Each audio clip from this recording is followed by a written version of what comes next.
This is part 80 of C# tutorial. In this video, we'll discuss some useful methods of list collection class. This is continuation to part 79, so please watch part 79 before proceeding with this video. In this video, we'll be discussing these three functions: true for all, as read only, trim access. Let's look at true for all. This method returns true or false depending on whether if every element within the list matches the conditions that are defined by the specified predicate. Let's understand this with an example. We'll be using this customer class that we have been working with in the previous sessions, and within the main method we are creating an instance, three instances of this customer class: customer 1, customer 2, and customer 3. And then here we have a list of customers, and then to that list we are adding the three customer objects. Okay, now let's look at using this true for all method. Now let's say I want to check if all the customer objects within the list have got a salary of 5,000. How do we normally do that? We loop through each customer object and then check their salary. But instead of that, we can use this true for all function and then specify our condition here. So true for all, let's pass the predicate x such that x dot salary greater than 5,000. And if you look at this true for all method, what is it returning? It's returning a boolean, true or false. Okay, so if all the objects within that list matches that condition, this method returns true, otherwise it returns false. So let's actually print the message: console.writeLine are all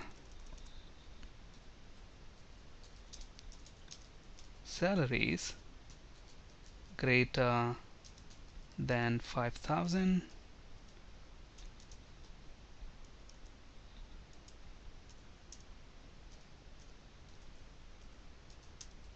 Alright, so let's go ahead and run this.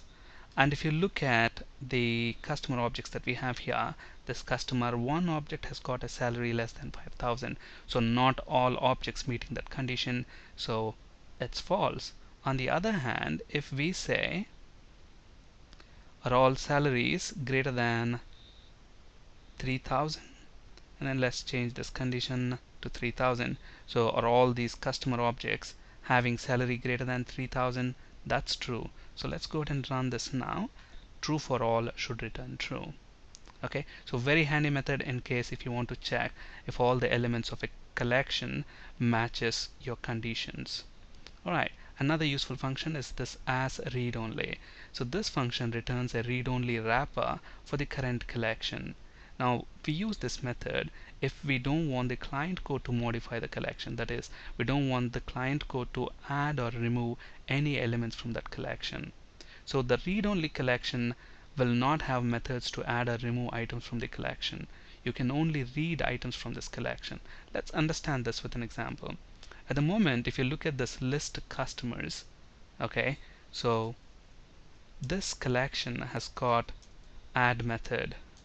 So basically you can use this method and add a customer object. Similarly, if you want to remove a customer object, there are several ways. You can use remove, remove all, remove at, etc. So basically this collection is allowing you to modify the collection. That is, you can add and remove elements. Okay, but then let's say our requirement is such that we are going to pass a collection object to some of the client application, and that we don't want that application to be modifying our collection. If that's your requirement, then you can use this as a read only method on this collection. And if you look at what this method is returning, it is returning a read only collection object. Okay, so look at that, read only collection of customer.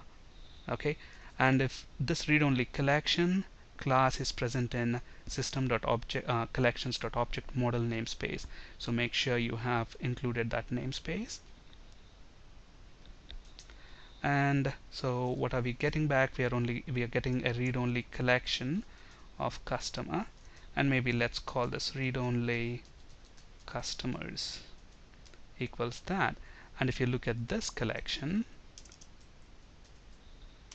look at that, I don't have add method. Similarly, I don't have remove or remove all, any of those methods which allows to add or remove elements from the collection. Okay, but then you can retrieve the items from the collection using the index. Look at that, I can pass an index, and look at what it's returning. It's returning a customer object back. Okay, again, if you look at the implementation of this indexer, it has got only the get accessor, meaning you can only retrieve an item from this collection, but you cannot set an item, meaning you cannot replace an existing item within that collection. Okay, but then you can retrieve the items definitely. Similarly, if you want to get the count, you can use the count property. So let's say we want to print the total count of items within the collection. We can simply say items equals whatever is the count. Let's see if we get that. The read-only collection should also have 3 elements within that. Look at that, we get that 3 elements. Alright, so very useful function. The other method that we'll discuss is trim access. So what is this method going to do? It's going to set the capacity to the actual number of elements in the list if that number is less than a threshold value. So basically, if you look at this list, when we have created this list, we have used a constructor where we have set the initial capacity to 4, but let's set the initial capacity to 100. So at the moment we have set the capacity of this list to 100, but how many elements do we have within the list? We have only 3 elements. Now let's go ahead and print the capacity, and to print the capacity, list customers.capacity property will give us the capacity of that list.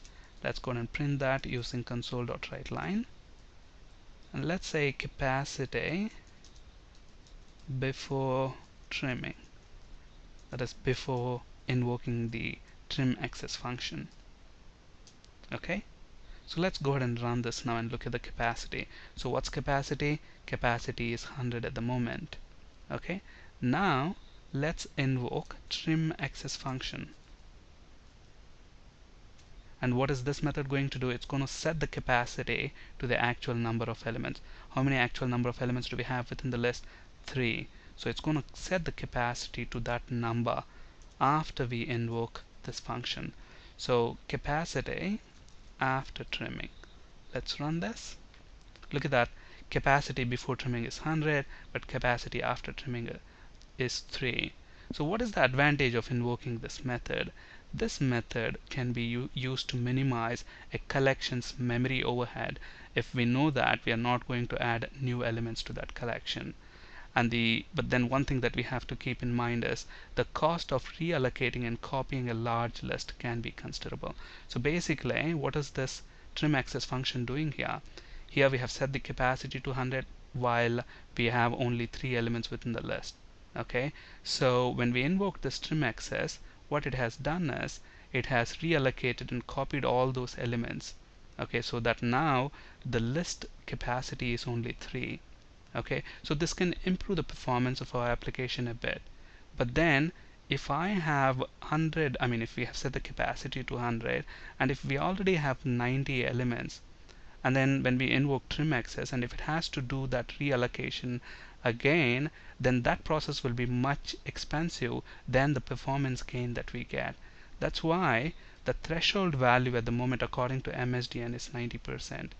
So if the list has the capacity of 90% already full, then invoking trim access is going to do nothing.